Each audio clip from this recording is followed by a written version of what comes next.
up the hallway. We're going to be doing some overlap, okay? Why? Because you're currently talking to the live people. Easy. Whenever you hear me say, you know. Okay, you better hurry.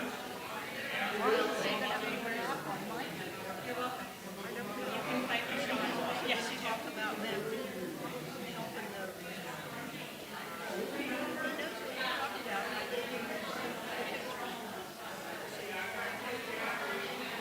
That kind of. No, don't worry about it. Do exactly what you're doing. Okay. You know, that, he didn't need 10 minutes. You saw the one I sent on the. Talk about the ship itself and what happened to the ship afterwards and that it was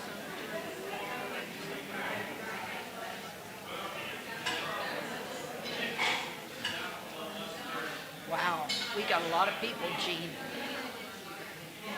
How many do you think's here? You ready? We're waiting for Pete. No, go for it, because it'll take him a while. Okay.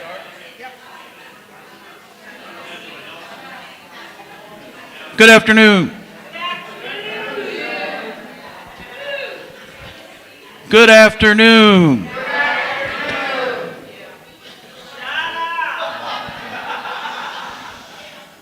What she said. Good afternoon, y'all. Welcome to Lunch with Books. Turn off your cell phones, please. Next Tuesday, the 21st, the award-winning writer, reporter, and photographer Scott Wallace will be here. You may remember him from CBS News, and he wrote for Newsweek and The Guardian. He's appeared on National Geographic, writing New York Times, Washington Post, the Harper's. So he's kind of a big deal. Mark Harshman managed to convince him to come to Wheeling, and he'll be talking about U.S. activities in Latin America, which is what he covered during his career. Then on Thursday, we'll have our first ever, this is for National Library Week, OCPL Staff Talent Show. Singers. We have some really talented people. There'll be little short films, performances, writers, crafters, visual artists. So that'll be on Thursday the 23rd at noon on a special day and time. Today, you're here to hear the true stories of the Titanic, April 14, 1912, and including featuring some of the unsung heroes and heroines, as you can see. Please welcome Gene Finstein, Peter Holloway, and Judy Hendrickson.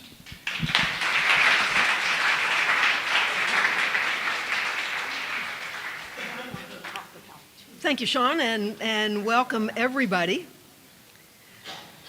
Before we start about the stories of the people, let me just give a very brief overview. Now, the Titanic disaster itself is so well known that we're not going to go into that very much. But here she is. She was on her maiden voyage. She was built in Belfast, Ireland by Harland and Wolff Company for the White Star Lines. She was the biggest existing ship at the time and the largest movable object that had ever been built. She was the ultimate in luxury and power and was believed to be unsinkable. The White Star Lines boasted of its safety record, which was quite good. However, they only had 16 lifeboats and some additional rafts. Yes? Closer, okay. Some additional rafts, only about enough for about half of the people who were on board.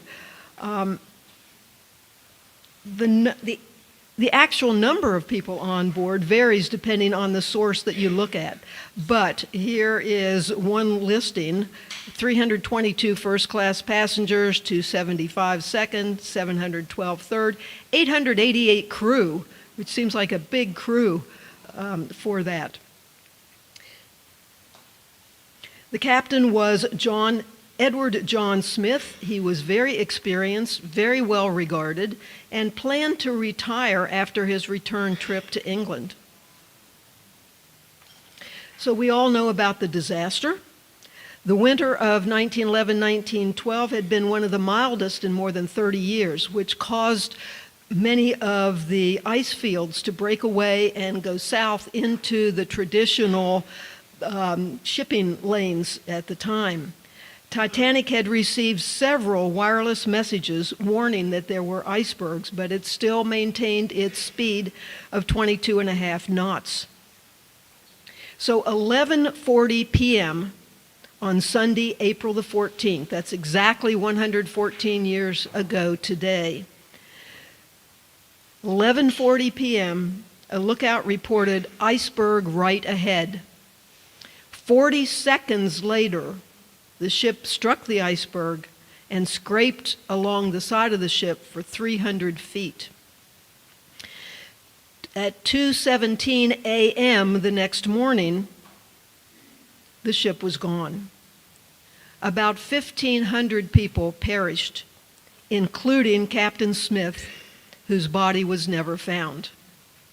Now, we know you've all read about Titanic, you've seen movies, but we feel that the real stories are much more interesting than the made-up stories. And so today we're going to talk about a few of the heroes from that disaster. Of course, we have to remember the wireless operators, Jack Phillips and Harold Bride.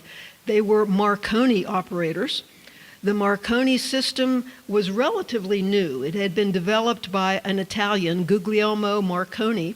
He received the Nobel Prize in Physics for his invention back in 1909. It used spark gap transmitters to send Morse code by radio waves. The first transatlantic signal had been sent in 1901, and it had revolutionized maritime safety. At the time of the sailing, the commonly used distress signal was CQD. It is not an acronym for Come Quick Danger. People think it was, but CQ was just kind of a general call, and the D was added as a distress signal.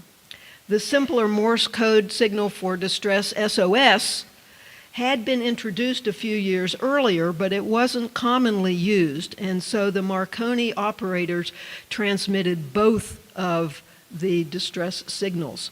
As an example, the CQD code in Morse code is dash dot dash dot dash dash dot dash dash dot dot. And we know, of course, that SOS, everybody, you know, dot dot dot dash dash dash dot dot dot, which is easier to transmit, easier to recognize. When the Titanic began to sink, the captain told Phillips and Bride to send out a call for assistance. As I said, they used both of the codes, and they continued to work at their stations until shortly after 2 a.m. Now remember, at 2:17 the ship was gone, so they stayed there a long time. The captain told them that they had done their duty and they were relieved. Both men were washed off the ship. Phillips perished, his body was never recovered. Bride managed to scramble onto one of the collapsible B lifeboats along with about 30 other people. Many of those on board that collapsible died from exposure during the night. Bride and others on Lifeboat B were later assisted into other lifeboats and were saved. Now, despite injuring both of his feet, Harold Bride helped the wireless operator on the rescue ship to transmit survivor lists and personal messages. He ignored requests from the press, saying that the priority should be given to personal messages and survivor lists and not questions from the press.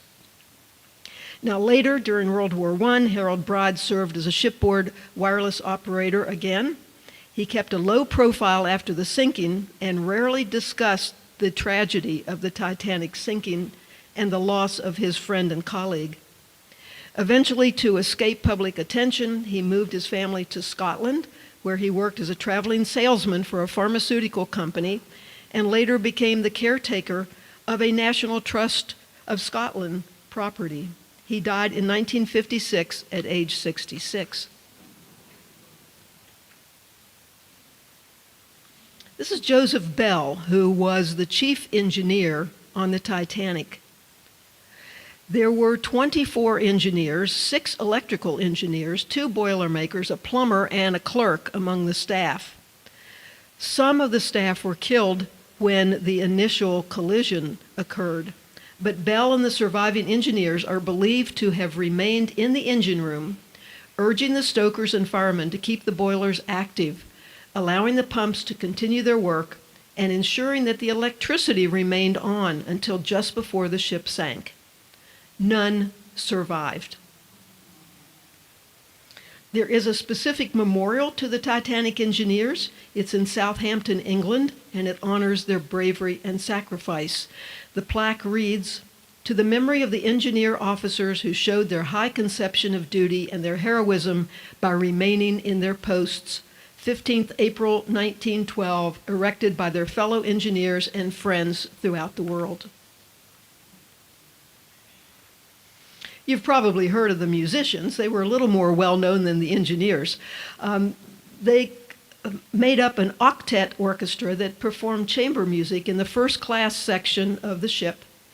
Until the night of the sinking, they performed in 2 separate groups. There was a quintet led by a violinist and the official band leader, Wallace Hartley, that played at tea time and at dinner concerts, Sunday services, and other special occasions. And then there was a violin, cello, and piano trio that played in the a la carte restaurant and the Café Parisien. Now, our mayor said that if he was on board, he would have been in 3rd class. So, Mayor, sorry, you would not have heard the musicians until the sinking. Now, it's said that the band members started playing music as the ship was sinking to keep the passengers calm as the lifeboats were being loaded. Many of the survivors said that Hartley and the band continued to play to the very end, and reportedly the last thing that they played was the hymn, "Near My God to Thee." All the musicians perished. This is Wallace Hartley, who was the band leader. His body was recovered, along with his violin, which was remarkably preserved in a leather satchel case that was still strapped to his body when the body was recovered. It had been a gift from his fiancée, whom he was to wed in June. The violin was returned to her. And then we don't know what happened to it, but in 2006 it was discovered in an attic in England, and it was verified to be the authentic violin, and it sold for £900,000. It had significant water damage, including 2 large cracks. It's unplayable, but it's now part of exhibits that circulate around the world. There also have been several memorials specifically excuse me, dedicated to the musicians. This is Charles Lightoller. He had been at sea since he was a teenager and had already survived, get this, a cyclone, a fire at sea, several demastings, a bout of malaria, a shipwreck where he was stranded on a desert island, and a failed career as a gold prospector in the Yukon. He was only 38 and had done all of that. He served as the 2nd officer on board the Titanic. He was reportedly asleep when the ship struck the iceberg, but he jumped into action and began filling lifeboats on the port side, only with women and children, and just enough crew members to operate the oars and the tillers. No males, passenger or crew, were allowed on the lifeboats under his watch. And unfortunately, that meant that some of the lifeboats left that were not filled to capacity. As the ship made its final plunge, he was thrown into the water. The force of the suction created by the sinking dragged him underwater and pinned him against the grating of a ventilation shaft. Almost drowned, he suddenly felt a terrific blast of hot air coming up the shaft that blew him up to the surface. He then managed to climb onto overturned collapsible lifeboat B, the same one that the Marconi operator was on. And he, along with others, were eventually transferred to a regular lifeboat that was already overloaded and close to sinking. Now, the survivors who were on the collapsible boat that he was on reported that he instructed them while they were on that very shaky boat to shift their weight from time to time to keep the boat afloat as long as possible while the swells of the ocean changed how they were. Lightoller survived. He was the most senior member of the Titanic staff to live, and so he played a key role in subsequent British and American inquiries, and many of his suggestions for avoiding such a disaster in the future became common practices. Later, he served in the British Royal Navy in World War I, receiving several medals, including the Distinguished Service Cross. Now, by the time of World War II, he was retired, but he had his own yacht. You would if you were an officer in the Navy. And he helped to evacuate the British Army that was trapped on the beach at Dunkirk, rescuing 130 men while using evasive tactics to avoid fire from the Luftwaffe fighters. Definitely a hero. Here is Archibald Gracie IV. He had attended West Point, served as a colonel in the 7th New York Militia, and was an ardent military historian. He wrote a book that was called The Truth About Chickamauga. I'm sure it's a page-turner. And he took a vacation to Europe and afterwards and was returning, of course, on the Titanic. He was a fitness enthusiast, and he had scheduled an onboard racquetball lesson for April 15th. He spent much of the voyage chaperoning various unaccompanied women, including a well-known writer, Helen Candie, and 3 sisters, all ladies in their 50s. After the collision, Colonel Gracie found the women he'd been chaperoning, escorted them up to the boat deck, and made sure that they got into the lifeboats. He then found blankets for them and gave them to them. All 4 of the women survived. As the ship was sinking, Gracie jokingly canceled his scheduled racquetball lesson for the next day. As the ship went down, the undertow caused by the ship sinking pulled him into the water. He freed himself from the ship, rose to the surface near overturned collapsible boat B, same one as the others, and scrambled onto the lifeboat along with the other survivors, including Charles Lightoller and Harold Bride. As the night wore on, more than half of the men who had reached that collapsible boat died either from exhaustion or the cold and slipped off into the water. As dawn broke, lifeboats 4 and 12 rowed over and rescued the survivors on that unstable collapsible boat. Gracie was reportedly so tired that he was unable to make the transition himself and had to be pulled into the rescue lifeboat. Afterwards, he returned to New York City and immediately started writing a book about his experiences aboard the Titanic and collapsible B. It's one of the most detailed accounts of the disaster. Sadly, he died before he could finish correcting the proof, less than 8 months after the disaster, never having fully recovered from the trauma. Some additional trivia. You may have heard of the Gracie Mansion, which is New York City Mayor's residence. It was named after another Archibald Gracie, who was an ancestor of this man. Edith Evans has, pardon? I don't know. We'll have to see if we can find that book. I'm sure it's better than The Truth About Chickamauga.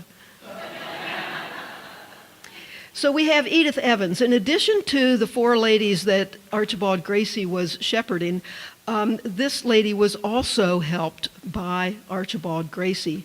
She was on the Titanic after having been to a trip to Paris. After most of the lifeboats had gotten away, Gracie guided Edith and the other women as far as he could and tried to get Edith onto the boat.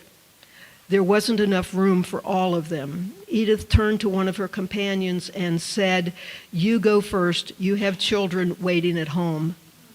And Edith went down with the ship. She was one of only 4 first-class women who perished.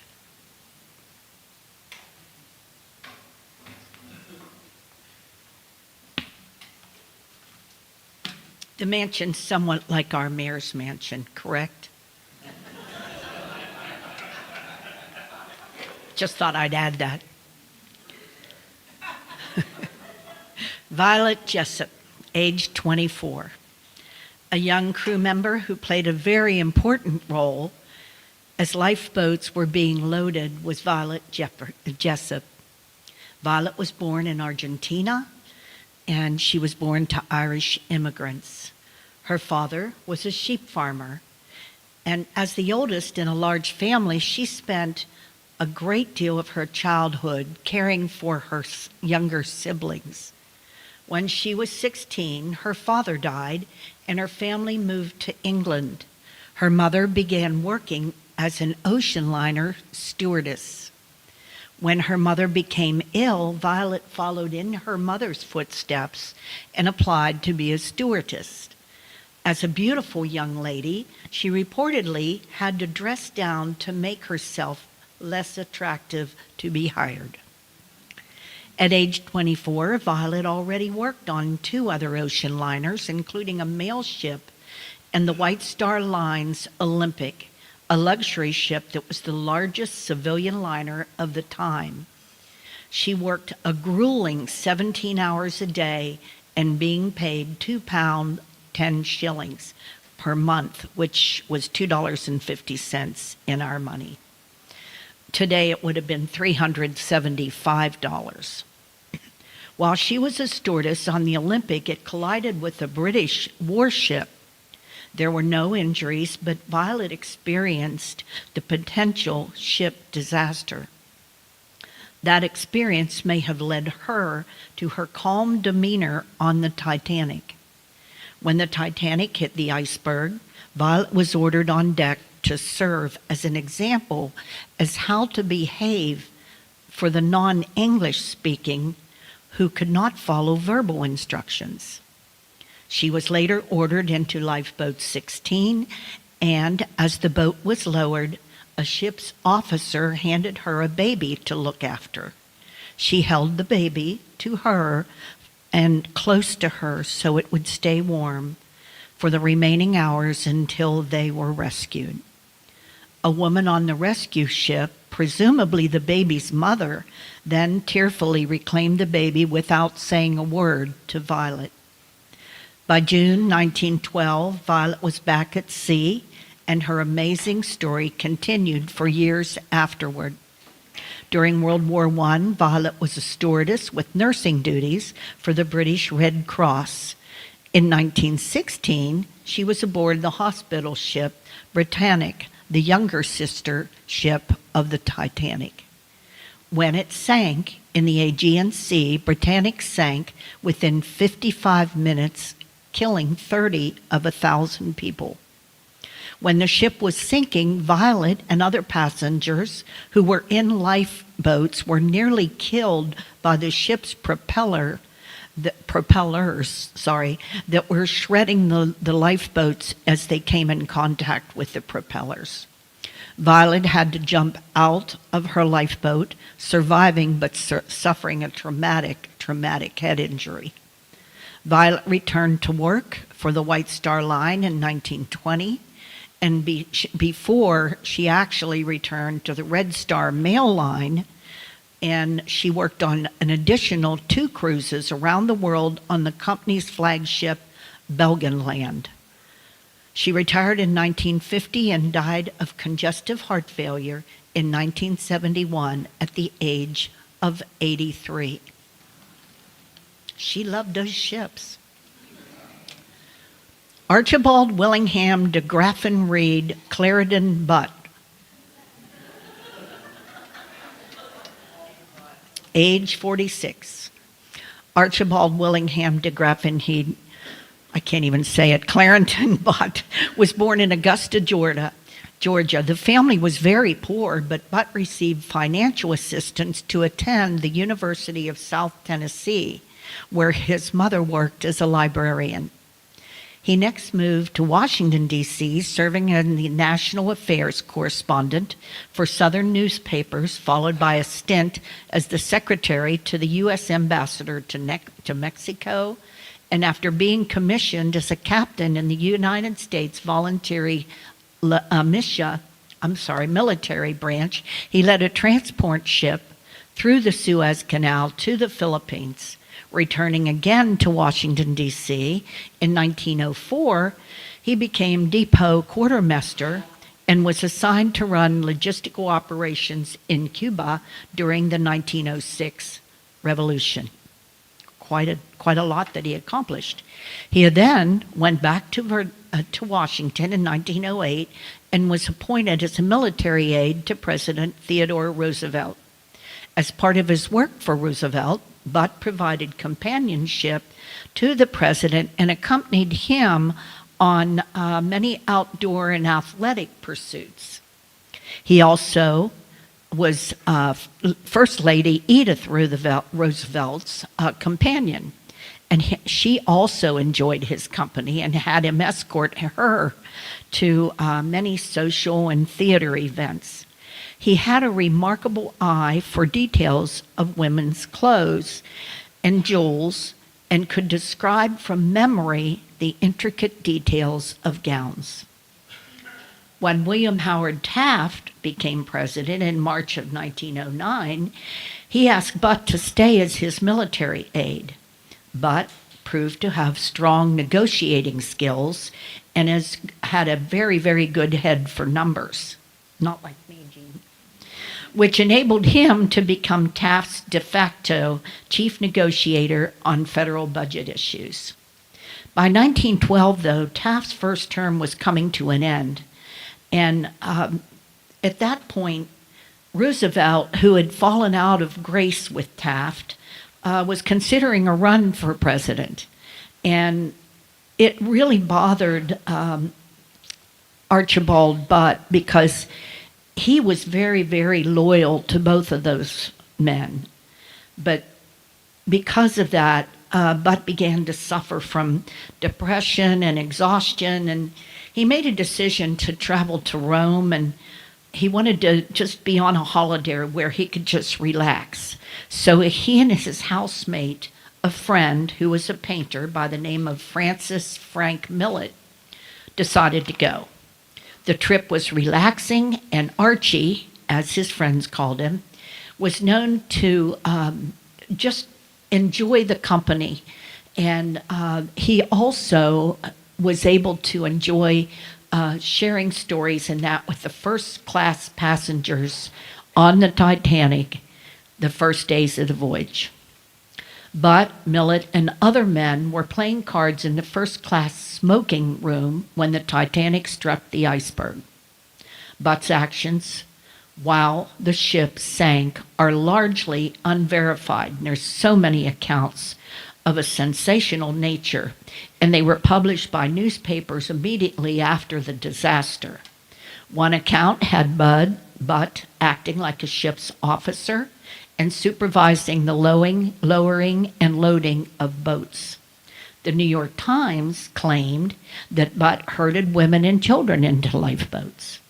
Another account said that Butt, gun in hand, prevented panicked male passengers from storming the lifeboats. Well, yet another version of events said Butt yanked a man out of one of those lifeboats so a woman could get on, and in this story, Butt declared, "Sorry, women will be attended to first, or I will break every damn bone in your body." An account tells of Butt prevailing desperate steerage passengers from breaking into the first-class areas in an attempt to escape. I don't like that. Another report stated that Archie and Millet jumped together into the sea as the ship was going down. A report from a passenger in one of the lifeboats stated that a man in a uniform of an army officer, possibly Archibald Butt, crawled onto the raft, but he stiffened out at once and died. The lifeboat's passenger also stated that the people in the raft threw his body back into the ocean so that they could rescue someone that was alive. Whatever stories were true, Archibald Butt did not survive, and his body was never recovered. Several memorials were held in Archibald Butt's honor. At a Washington, D.C. memorial, President Taft broke down in tears as he was speaking, and his eulogy was brought to an abrupt end. Many statues and sculptures were made as fitting recognition of a man who devoted his life to public service. Here's a little bit of interesting trivia. Archibald Butt's traveling companion, Francis Millet, had been hired to paint a mural of Wheeling's famous frontiersman, Samuel McCullough. He had begun that work before the fateful trip.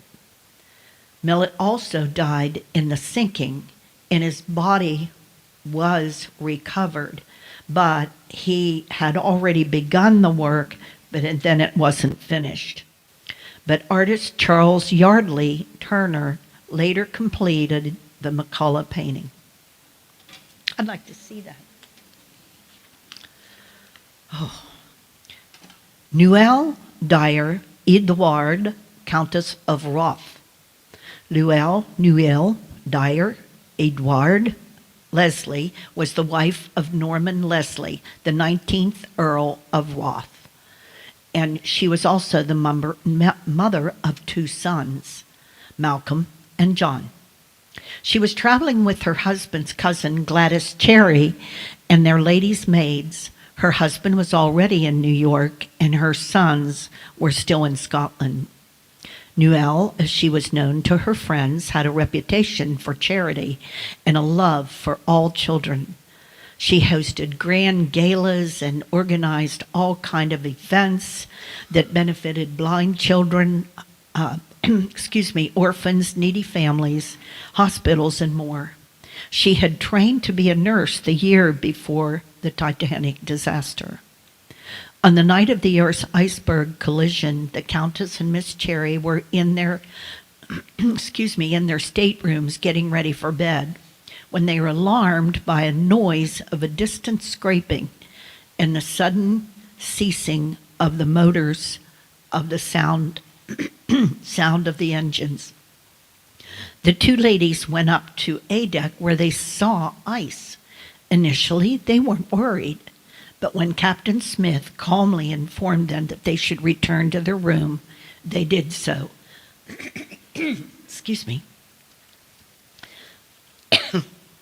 They went back to the room, and Sissy, Noel's maid, was frightened from having seen water in one of the lower decks. Noel comforted Sissy, gave her a glass of brandy, and tied her life jacket on. Then the ladies donned their own life jackets and went up to the boat deck. Noel, Gladys, and Sissy joined the group waiting, and they ended up boarding number 8 on the port side. It was lowered away at 1 a.m. and was the first port side lifeboat to leave to the ship, carrying about 35 women. Seaman Thomas Jones was assigned to it and was told to row toward the ship's lights on the horizon.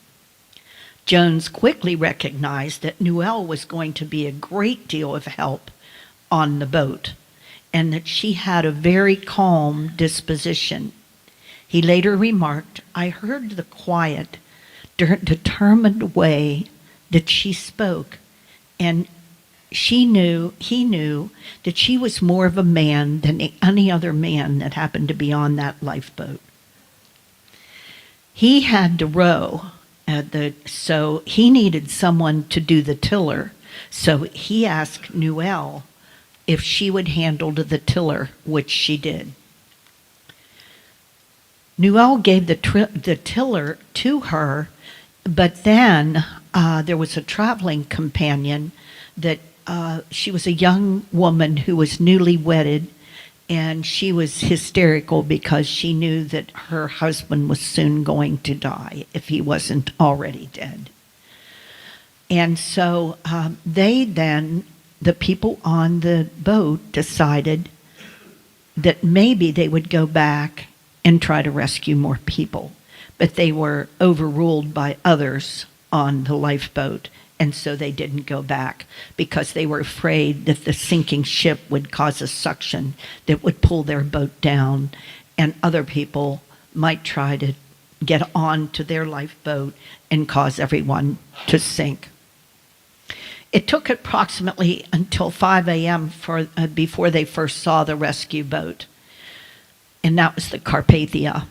Once rescued, Newell put her nursing training to work, helping the doctor with young children, and her knowledge of French came in useful in communicating with the French survivors. She, Gladys, and a number of other ladies got together, and they started sewing and making clothes out of blankets for those second and third class people who were in need of warmer garments. She also assisted steerage women with their future travel arrangements. The crew of the Carpathia referred to her as the plucky little countess. The Countess and Seaman Jones formed a very close relationship aboard the lifeboat and corresponded with each other for over 44 years until Newell's death in 1956. She was extremely humble about the whole experience, stating that she didn't deserve the label of heroine that was written by Tom Jones' account of Lifeboat Number 8. And that started getting a lot of attention in the press. She never discussed the events with her family or anyone else. It was only after her death that her family discovered a box containing letters, newspaper clippings, and memorabilia from the disaster, uncovering the extent of her efforts after the iceberg-struck Titanic. Seaman Thomas Jones died in 1967. In 1922, a memorial to both Jones and Newell was put on the beach in Wales, just below the house where Thomas Jones had been born. This is interesting. John Harper, Scottish Baptist pastor, age 39. Reverend John Harper was born in Scotland. He personally embraced his parents' Christian faith at the age of 14 and began preaching at 18. He supported himself in early adulthood by working in a mill. Then a Baptist minister heard him preaching and placed him in ministry work in Scotland. In 1897, he became the first pastor of the Paisley Road Baptist Church in Glasgow. Under his care, the church quickly went from 25 members to over 500. In early 1912, he ministered to the Moody Church in Chicago, during which time the church experienced an amazing revival. He had not been back in Britain long when he was asked to return to his ministry in Chicago. A widower, he had arranged for himself and a 6-year-old daughter to travel on the Lusitania. But he decided to delay his departure for 1 week so that they could travel on the new Titanic. On Sunday afternoon, April 14, 1912, Harper was seen speaking individually to fellow passengers about their souls. That night, the Titanic struck the iceberg. As the call was issued for passengers to vacate their cabins, Harper wrapped his daughter in a blanket, told her that she would see him again one day, and passed her to one of the crewmen. After watching her safely aboard a lifeboat, he removed his life jacket and gave it to another passenger. One survivor distinctly remembered hearing him shout, "Women, children, and the unsaved into the lifeboats." Good. Harper thought believers were ready to die, but the unsaved were not. Harper then ran along the decks, pleading with people to turn to Christ. And with the ship sinking, he reportedly called upon the Titanic's orchestra to play nearer, my God, to thee. Gathering people around him on deck, he then knelt down and raised his hands in prayer. And as the ship began to lurch, he jumped into the icy waters and swam frantically to all he could reach, begging them to turn to Jesus and be saved. Finally, as hypothermia set in, John Harper sank beneath the waters and died. 4 years later, a young Scotsman by the name of Aguila Webb gave the following testimony. I am a survivor of the Titanic. When I was drifting alone on a spar that awful night, that's a pole that held up sails on ships, the tide brought Mr. John Harper of Glasgow also on a piece of wreck near me. Man, he said, are you saved? No, I said, I am not. Harper replied, believe in the Lord Jesus Christ and thou shalt be saved. The waves then took him away, but strangely the waves brought him back a little later. And he said, are you saved now? No, I said, I can honestly say I am not. He said again, believe in the Lord Jesus Christ and thou shalt be saved. And shortly after he went down, and there alone in the night, I believed I am John Harper's last convert. Harper's body, if found, was never identified. When his church in Glasgow moved into his new building in 1923, it was named Harper Memorial Church in his honor. After the death of Harper, I wondered what happened to his daughter, and she was raised by relatives in England, and she married a pastor and lived to be the longest surviving Scottish survivor. And she rarely spoke of the sinking and died in 1986 at 72 years old.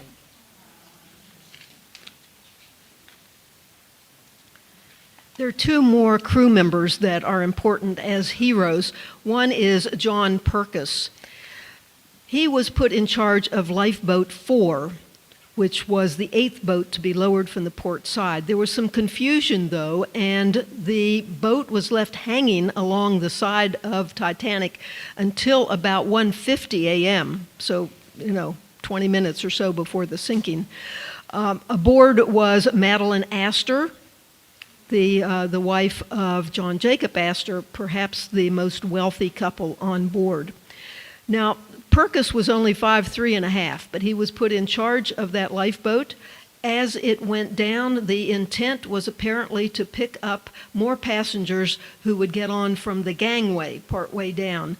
But those doors did not open, and they were unable to rescue any other passengers. A few other crew members were able to get on, and then Purkis was one of 2 boats that went back to rescue others, including collapsible lifeboat B, which was the one that held Harold Bride, Archibald Gracie, and Charles Lightoller. Following the sinking, Purkis was required to give evidence to the American inquiry into the sinking. He later returned to Britain and went back to sea and served on the Olympic. And then Harold Lowe. He was a merchant seaman who had run away as a child to go to sea. He was in his sleeping quarters when the Titanic struck the iceberg and was put in charge initially of Lifeboat 5, but later he was in Lifeboat 14, and again he was one of the 2 commanders of lifeboats that went back to rescue others. He had a hand-picked crewman. He transferred several of the lifeboats gathered together and tied themselves together. He transferred many passengers off of lifeboats so that he had one that could go back and rescue others. This is an image that was taken aboard the rescue ship of Lifeboat number 14, which Harold Lowe was in charge of, and it shows him standing at the tiller. He refused to get off the lifeboat until everyone else was off and the lifeboat was put into good shape. He was later offered multiple gifts of money, but always turned them down, saying that what he did was just part of the job. He also returned to sea and served until 1931.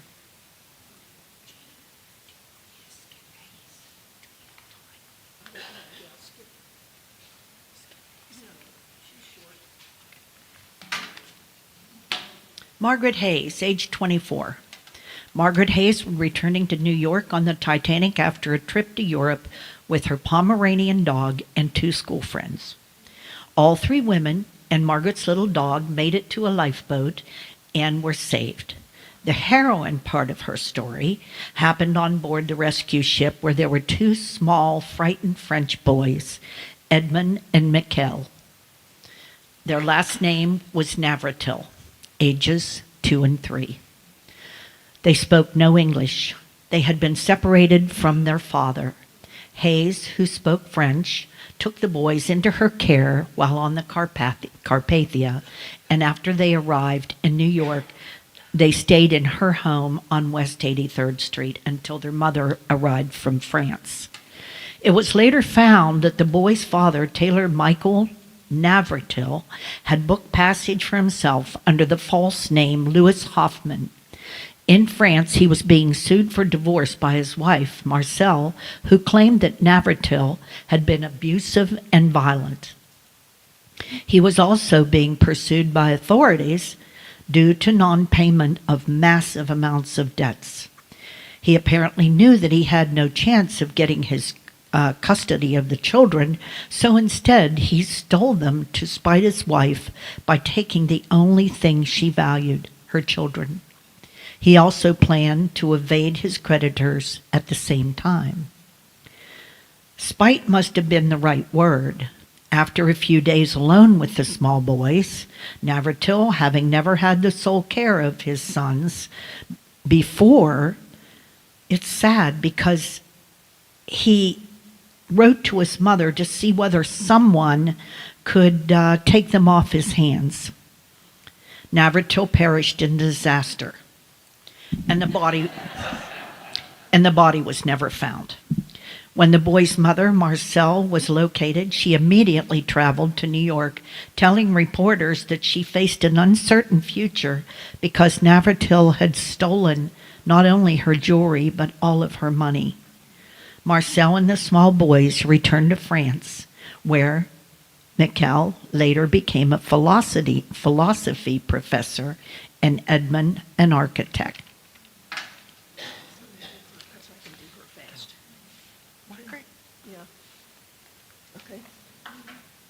You've probably heard of Margaret Brown. You may know her as Molly Brown. She never went by that nickname. She had very humble beginnings, married J.J. Brown, who was a prospector in the Denver area. He struck it rich, and they were extremely wealthy. They had 2 children, and here she is in her younger years. She was on board Titanic returning when she heard that one of her grandsons was ill, and her heroism story happens mostly after the disaster. She took charge on a lifeboat. The crewman who was assigned was incompetent, and so she led the way. After Titanic survivors were rescued, she organized things on board the rescue ship. She helped provide clothing for those who had lost everything. She spoke 4 languages, so she was able to help with those who didn't speak English. She started a survivors fund, which helped with the expenses of those who had lost everything, and coordinated an effort to award a loving cup to the rescue ship's captain. So she had quite a history, much different than the movies would portray.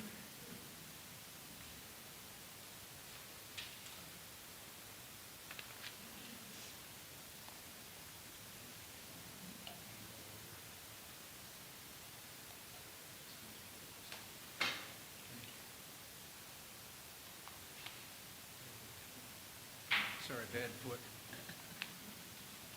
I belong to the Wheeling Rotary, which meets Tuesdays at noon, so I never get here, and it's so neat to see this big group. In Wheeling, since the mayor's here, we'll say nice things.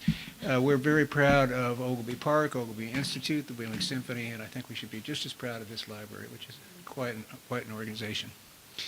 We're going to be talking about the rescue ship, the Carpathia. I'm not going to go into as much detail about people, but some of the larger things that happened. Carpathia was built and owned by the Cunard Line. The maiden voyage was made May of 1903. She weighed 13,000 tons and was 558 feet long. It would hold 100 first-class passengers, 200 second-class, and 1,500 third-class. So the next time you're on the airplane and you're feeling squeezed, think of that. On July 17th, 1918, Carpathia was torpedoed by the German sub UM-55 and sank a few hours later. On April 14, 1912, the captain of the Carpathia, Arthur H. Rostron, had just gotten into bed for the night when there was a sudden pounding on his cabin door. The door flew open, and the first officer and a man that Rostron couldn't identify immediately rushed in. "What's the meaning of this? Who's this person, and what in blazes is going on?" "It's Harold Cottam, sir," excuse me, the wireless operator, and at this point Cottam took over the conversation. "Sir, it's a CQD.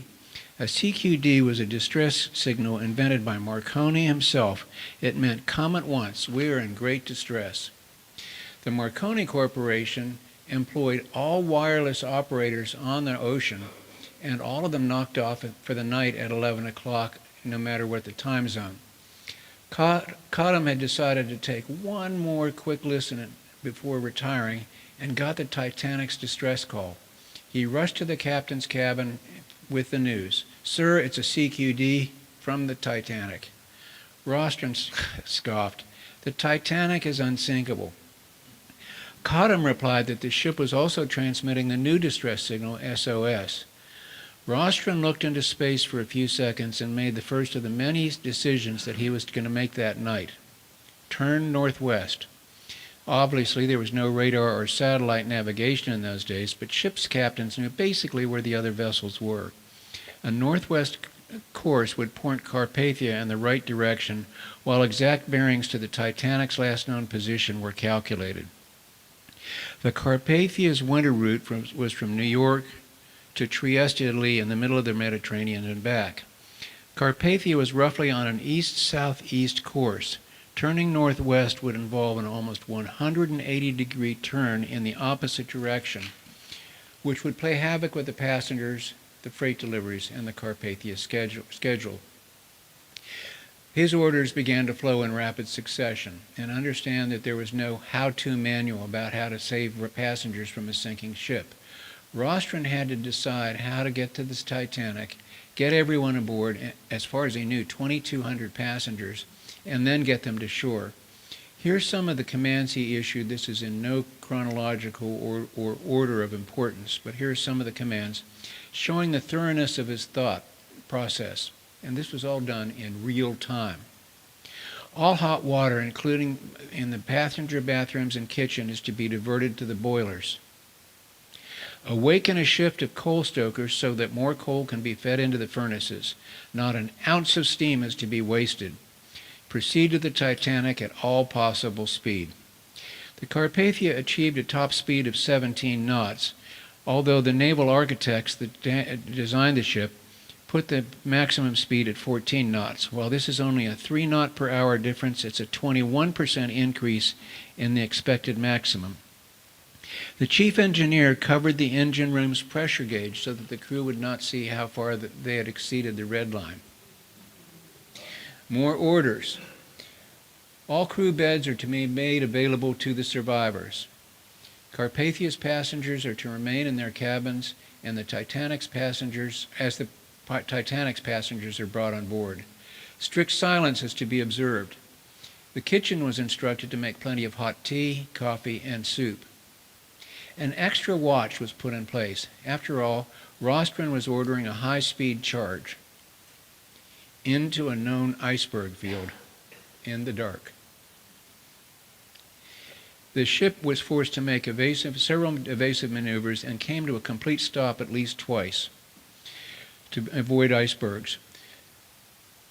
Prepare the davits to lift the Titanic's lifeboats onto the deck. The people actually rowed them up, the way I understand it. Set out slings to bring the elderly and infirm on board. Fire rockets every 15 minutes to let the survivors know that we are on the way.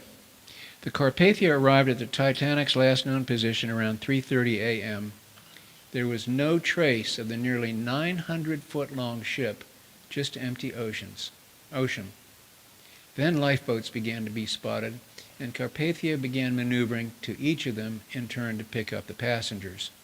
710 passengers were brought aboard, and the first to get on board related to the Carpathia's crew what they had just witnessed, dashing any hopes for the other 1,500 passengers.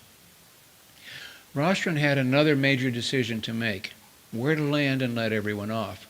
With 710 extra mouths on board, there wasn't enough food to get to the original destination, Trieste. Although there were docks in Newfoundland that could handle the Carpathia that were closer, Rostron opted to go to New York.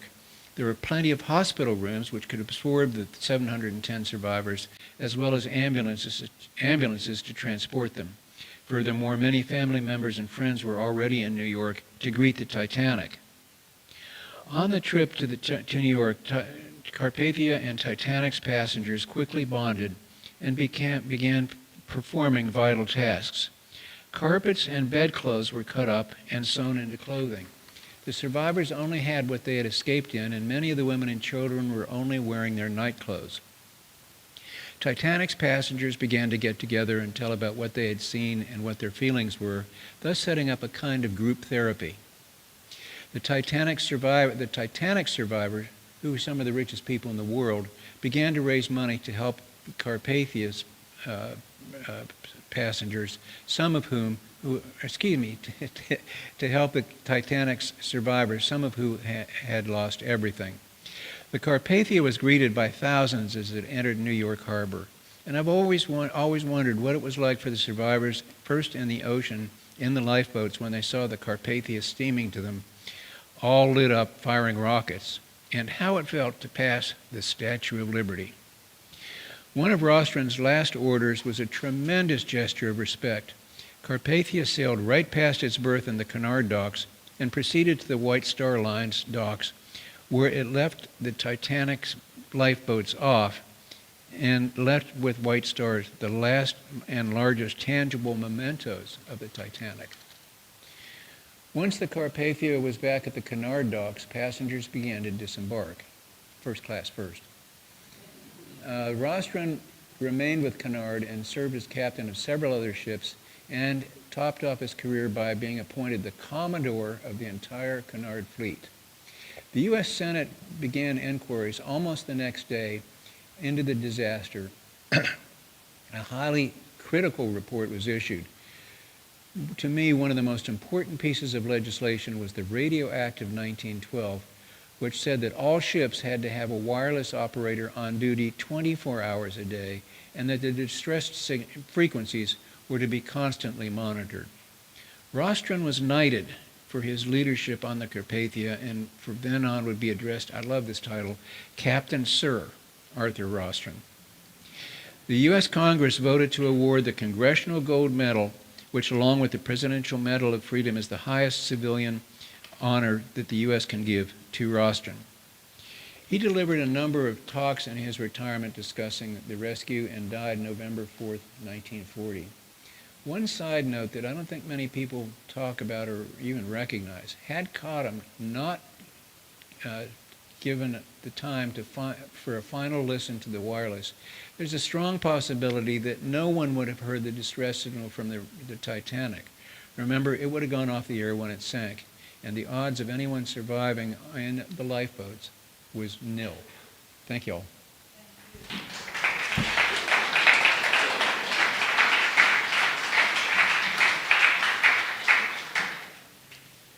The loss of the Titanic on that cold, clear April night in 1912 is one of the most well-known disasters in our history. And it happened to real people. It happened to stokers, millionaires, society ladies, parsons, parlor maids, people who displayed a full range of all too human reactions as the events of the night unfolded. The stories of the many, many heroes, whether they survived or not, allow us to place ourselves on that sloping deck and ask, what would we do? Thank you.